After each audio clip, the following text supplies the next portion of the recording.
Yo soy Alberto Schneider y este es el espacio de opinión y análisis de la 4TV. En esta ocasión voy a abordar el tema de la guerra en Ucrania, pero antes quisiera expresar mi más sentido pésame a la familia Revueltas por el sensible fallecimiento de Eugenia Revueltas, que sido ayer en la noche, 27 de octubre. Eugenia Revueltas era hija de Silvestre Revueltas,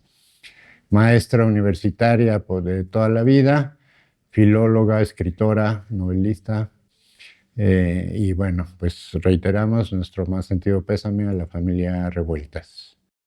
Voy a abordar el tema de Ucrania, que he dejado un poco de lado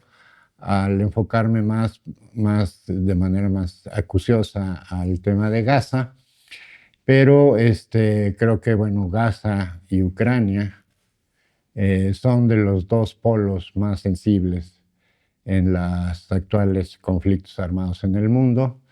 que están poniendo en jaque o son como consecuencia del paulatino deterioro de la hegemonía norteamericana. Y como conocemos a lo largo de la historia, cuando los imperios comienzan a derrumbarse es cuando más agresivos, más violentos se convierten. La tragedia de Gaza, como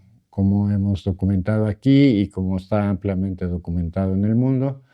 es quizás uno de los genocidios más terribles que se han cometido en la historia humana por la manera en la que se está llevando a cabo. Pero no podemos dejar de tener en cuenta que en estos momentos, en este mismo momento, está sucediendo algo muy similar en varios países del África, el centro-sur de África, ¿no? Principalmente en Sudán y en la República Democrática del Congo, donde hay aproximadamente en ambos países alrededor de 20 millones de personas desplazadas que están sujetas también a ataques continuos de las milicias yihadistas, por un lado,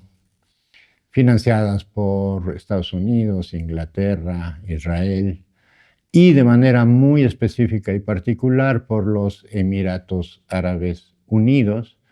que de manera muy específica son los que financian y proveen de armamento y apoyo logístico a las fuerzas de apoyo rápido, que son las fuerzas que están cometiendo los desplazamientos y los crímenes masivos en Sudán, principalmente. En el Congo intervienen también diferentes facciones financiadas, como dije hace un momento, y de manera muy particular en el Congo, de nuevo aparecen las tropas belgas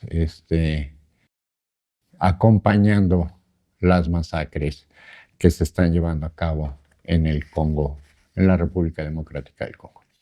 Pero bueno, retomemos el tema de Ucrania y decidí hablar de ello en esta ocasión por los últimos acontecimientos, prácticamente en la última semana, que están poniendo la situación en Ucrania en, pues quizás un punto de no retorno, donde es probable que veamos un cambio, digamos, en la política militar de la intervención rusa en Ucrania. Como ya lo he dicho aquí en otras ocasiones, tengo para mí que la guerra de Ucrania comienza en el 2008 con la declaración de Bucarest en una reunión de la OTAN, que incluso tuvo presencia de Rusia. Vladimir Putin fue invitado a esa reunión de la OTAN en 2008, luego que un año anterior, en 2007, se habían llevado a cabo una serie de pláticas entre Rusia y Estados Unidos, planteando la situación de por qué para Rusia significaba pues prácticamente una declaración de guerra la intención norteamericana de incorporar a Ucrania a la OTAN. Eh, Aparentemente, de acuerdo con los cables confidenciales que fueron publicados por Assange en años anteriores, podemos encontrar las razones profundas de por qué. Digo, es bastante obvio, pero además, digamos, todas las razones profundas de por qué Rusia se oponía radicalmente a que Ucrania perteneciera a la OTAN. Recordemos que desde la caída de la Unión Soviética, digamos, fue un compromiso, una promesa, un compromiso político de Occidente frente a Rusia, el no extender las fronteras de la OTAN hacia el este, o sea, hacia Rusia. Sin embargo, apenas cayó la Unión Soviética, la OTAN procedió a recorrer sus fronteras hacia la frontera rusa, y prácticamente todo lo que fueron los países de la Europa del Este, ex repúblicas soviéticas, se convirtieron en integrantes de la OTAN. De manera destacada, Polonia y Rumania, que inmediatamente apenas fueron incorporadas a la OTAN, iniciaron la construcción de instalaciones militares con potencial de albergar misiles nucleares de alcance medio y largo. Y eso es justamente una de las razones principales por las cuales Rusia se oponía, o la Federación Rusa se oponía y se opone a que Ucrania sea incorporada a la OTAN y por lo tanto pueda ser utilizada como plataforma de lanzamiento de armas nucleares. Como dije, esta reunión de Bucarest en 2008, ¿no? En la cual George Bush, siendo presidente de los Estados Unidos, anuncia la incorporación de Ucrania a la OTAN, y declaración que tuvo la oposición de Angela Merkel y de François Hollande, ministros de Alemania y Francia respectivamente. Sin embargo, para los Estados Unidos, la opinión de sus aliados no tuvo mayor influencia y se declara inaugurado el proceso para incorporar a Ucrania. Desde mi punto de vista, ese fue el quiebre total con la Federación Rusa y el inicio de un proceso de impulso a la producción y desarrollo de armas en la Unión Soviética, en la Federación Rusa. Finalmente, este proceso de deterioro de las condiciones de vida en la Ucrania postsoviética fue cada vez empeorando la vida cotidiana de los ucranianos. En un informe del Banco Mundial en 1990, en un informe de desarrollo humano publicado por el Banco Mundial, que periódicamente hace este tipo de análisis en todo el mundo, en 1990 el informe del Banco Mundial establecía que las condiciones de vida de la sociedad ucraniana equivalían o estaban a la par o eran muy similares a las condiciones de vida en la Alemania federal. Es decir, Ucrania tenía un muy alto nivel de vida equiparable al de Alemania federal hacia los años 1990, es decir, apenas, digamos, había caído la Unión Soviética. Y en general lo vemos, los países de la Europa del Este con mejores estándares de vida en términos de propiedad y vivienda, seguro social, seguridad médica, etcétera, son justamente los países que pertenecieron a la Unión Soviética. Este proceso de crisis continua vía los instrumentos que normalmente utiliza la hegemonía occidental, básicamente el Fondo Monetario, Banco Mundial y otras instituciones de esta naturaleza, fueron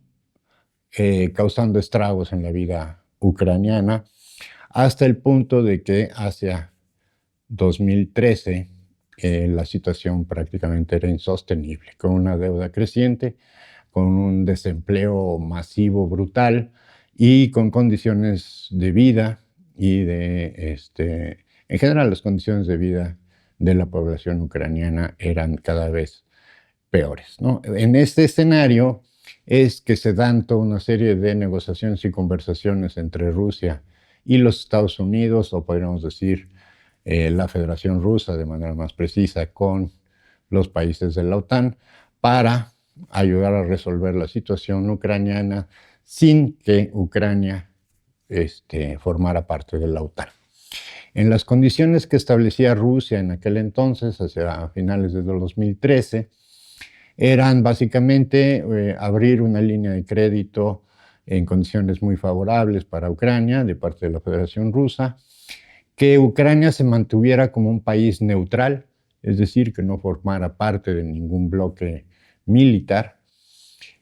no así de la Unión Europea, ¿no? En ese sentido no había mayor problema, salvo algunas de las condiciones que la propia Unión Europea le estaba imponiendo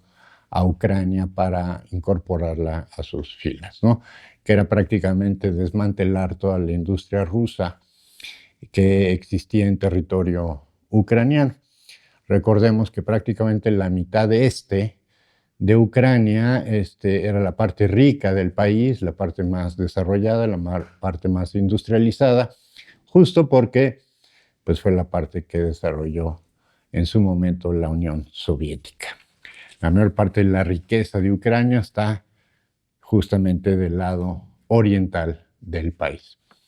Entonces, las condiciones de Rusia era que Ucrania se mantuviera como un país neutral, es decir, no formara parte de la OTAN, que no formara parte de la organización militar, y tener condiciones preferentes en términos de créditos desde la propia República Rusa, la Federación Rusa, perdón, y de manera muy específica que los oblasts, los estados de Donetsk y Luhansk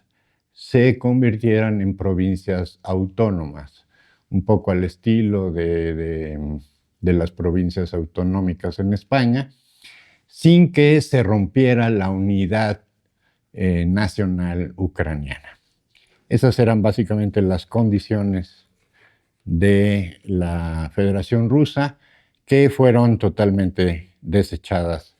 por el conglomerado europeo norteamericano en torno a la OTAN. El proceso de incorporar a Ucrania a la OTAN, que en realidad fue más en el discurso y para generar toda una serie de procesos internos y justificar la guerra, ha sido continuo y justo después de ese momento de crisis hacia final del 2013, cuando se da esta famosa revolución de colores del Maidán, la segunda revolución de colores, recordemos que en 2004 ya Occidente a través de sus organismos de desestabilización política ya habían creado una primera revolución naranja, como le llamaron allá, que no tuvo, digamos, pudo imponer a un gobierno, ¿no? Vía un proceso electoral. Sin embargo,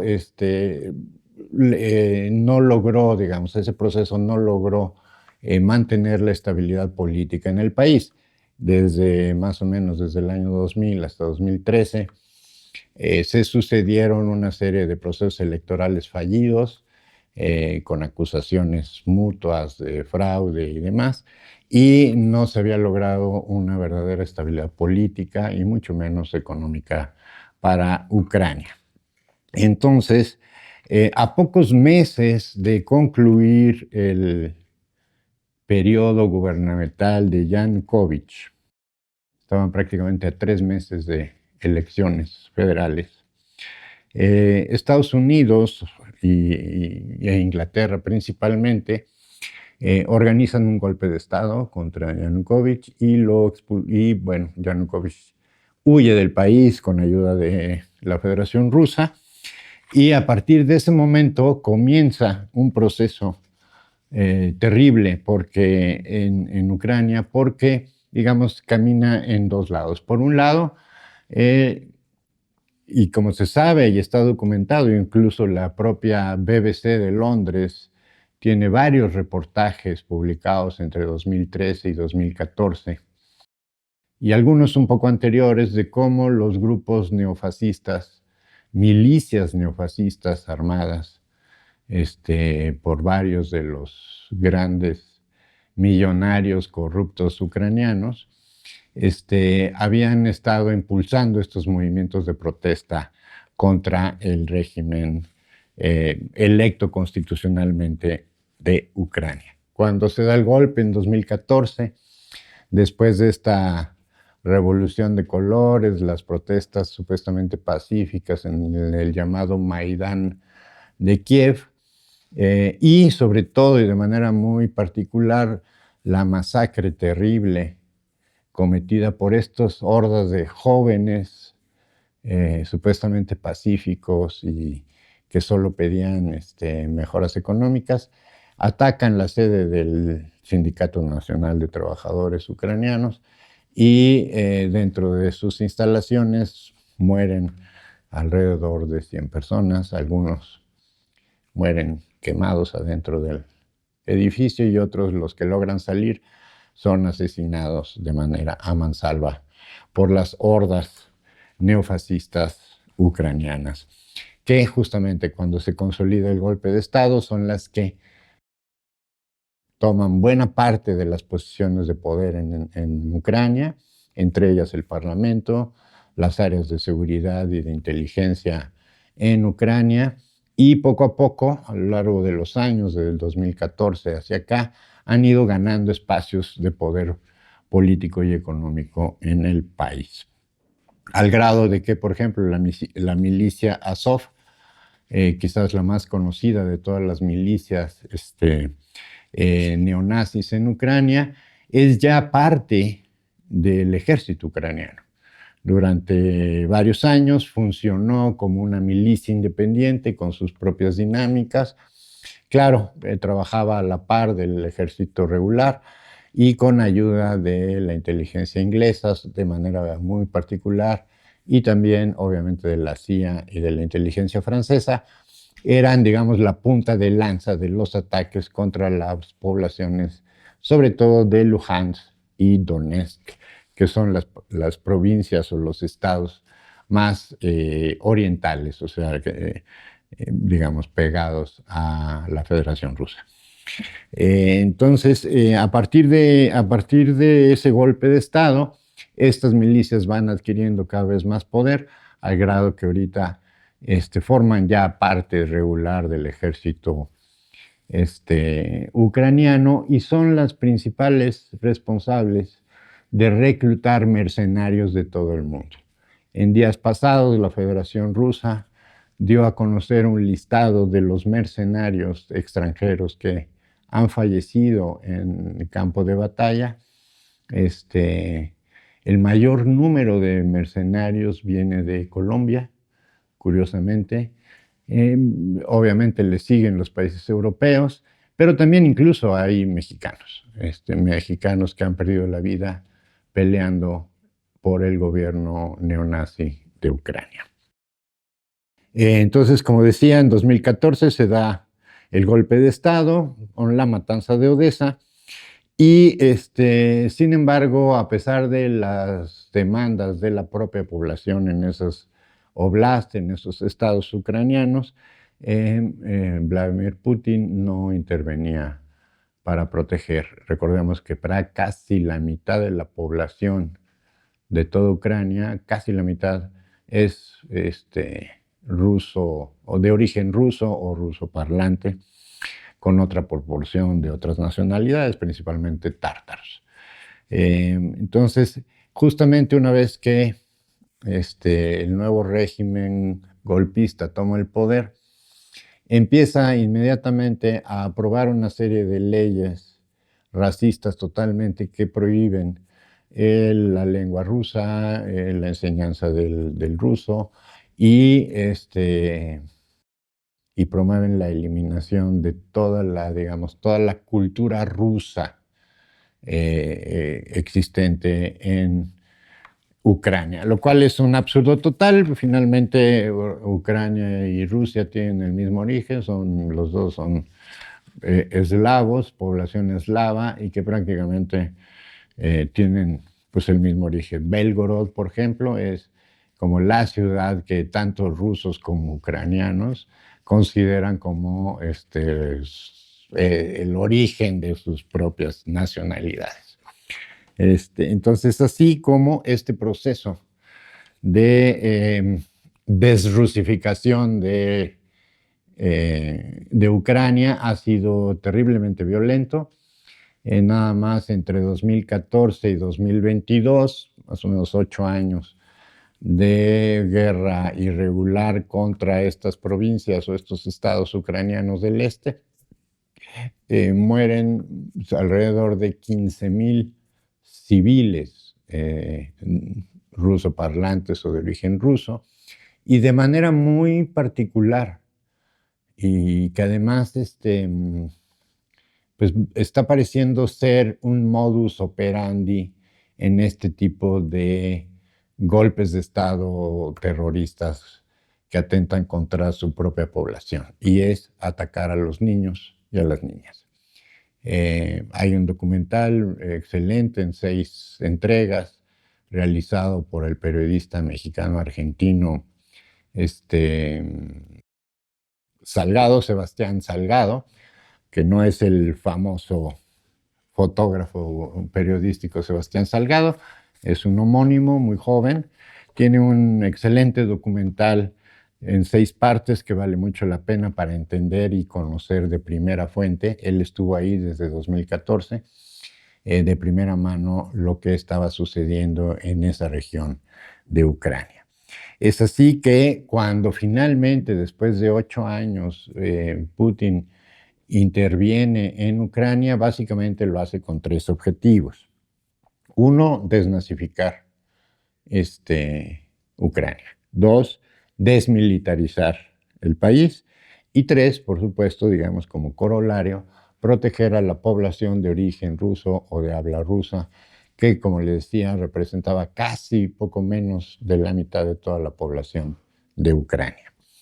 Entonces, en 2022 inicia con su operación militar especial, y recordemos que en un poco más de una semana, aproximadamente 10 días, el ejército ruso toma la capital de Ucrania.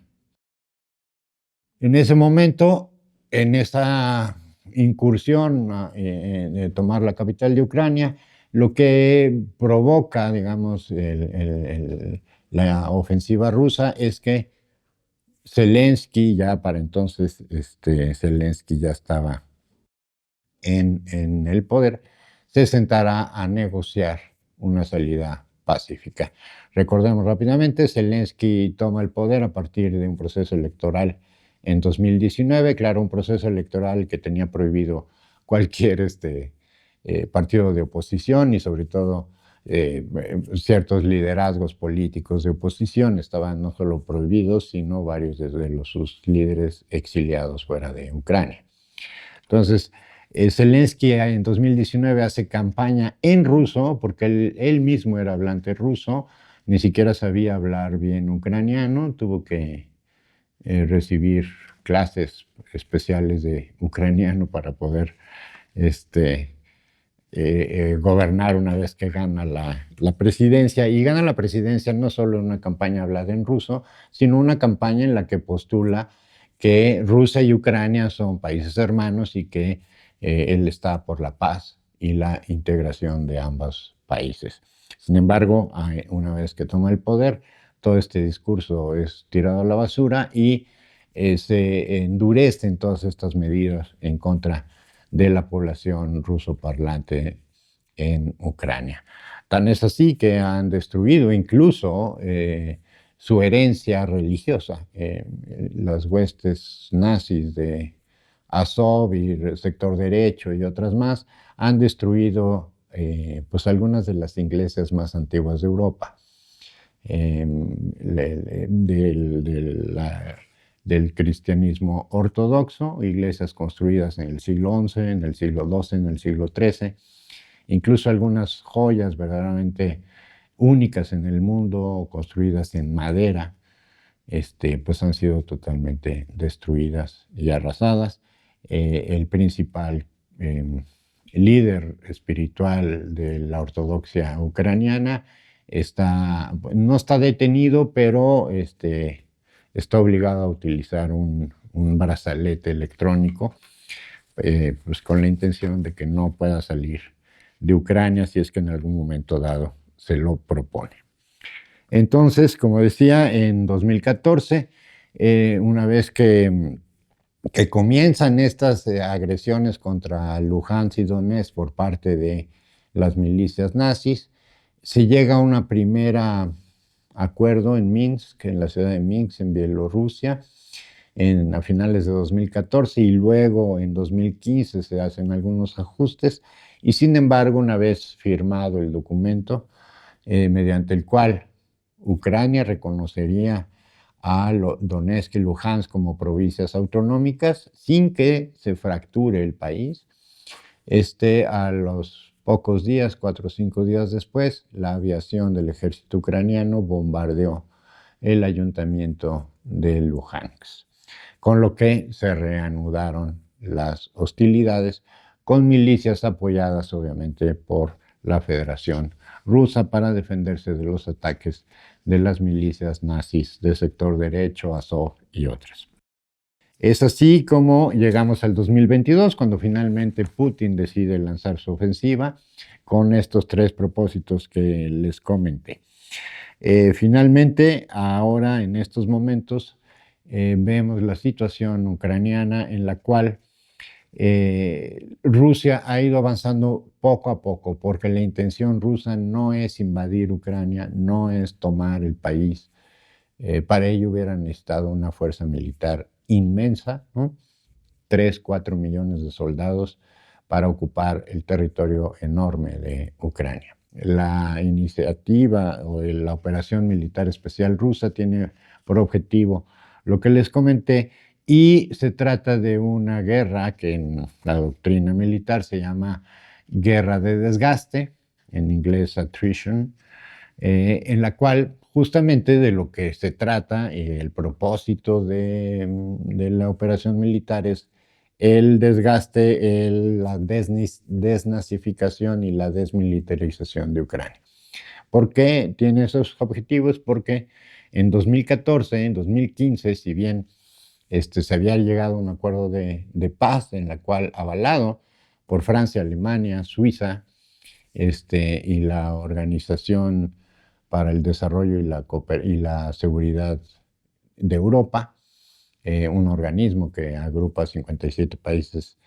no solo europeos, curiosamente, pero digamos fue un acuerdo de paz aceptado, inmediatamente fue violado. Lo mismo pasa años después, 8 años después, en 2022, la operación militar especial comienza en febrero, y para marzo, una semana después, ya prácticamente habían tomado Kiev, y a finales de marzo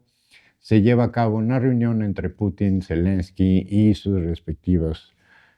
cuerpos diplomáticos, negociadores, para firmar un acuerdo de paz. Lo mismo avalado también por la Unión Europea y los Estados Unidos, y sin embargo interviene Boris Johnson, ex primer ministro, en ese momento primer ministro inglés, y rompe el acuerdo, y Ucrania vuelve a atacar esta vez no solo a los oblasts de Luhansk y Donetsk, sino también territorio ruso. Es así que Rusia renueva su ofensiva contra Ucrania, y pues hasta la fecha ha ido avanzando poco a poco, porque como decía, no se trata de ganar territorio, sino se trata de destruir al ejército ucraniano y a las milicias ucranianas, que por ejemplo en alguna información publicada por el New York Times antes de la guerra, digamos, de la guerra de 2022, uno de los milicias financiada por el empresario que era dueño de la televisora donde Zelensky hizo su carrera de comediante, tenía, de acuerdo con el New York Times, un ejército particular, personal, de más de 20,000 hombres perfectamente armados, pertrechados y entrenados por varios de los ejércitos europeos, de manera muy específica por el ejército inglés, por la Royal Army, ¿no? La Real Armada Inglesa. Entonces, bueno, ahora, para 2025, hacia finales ya de este año 2025, la situación en Ucrania es verdaderamente catastrófica. Las dimensiones de la tragedia ucraniana van a ser Ucrania difícilmente se va a recuperar de la situación en la que está. Simplemente, para tener el panorama más o menos, tengamos en cuenta que aproximadamente para el año 2000 Ucrania tenía alrededor de 52 millones de habitantes. Con el proceso de crisis cada vez más grave y un decaimiento de la calidad de vida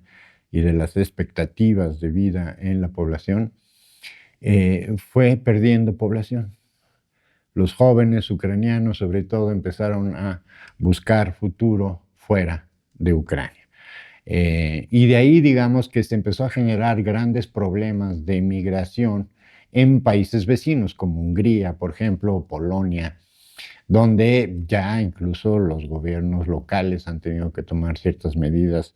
para contener un poco esa enorme migración. Entonces, como decía, para el año 2000 Ucrania tenía alrededor de 52 millones de habitantes y para cuando comienza la guerra en 2022, o sea, 22 años después, Ucrania ya había perdido poco más de 15 millones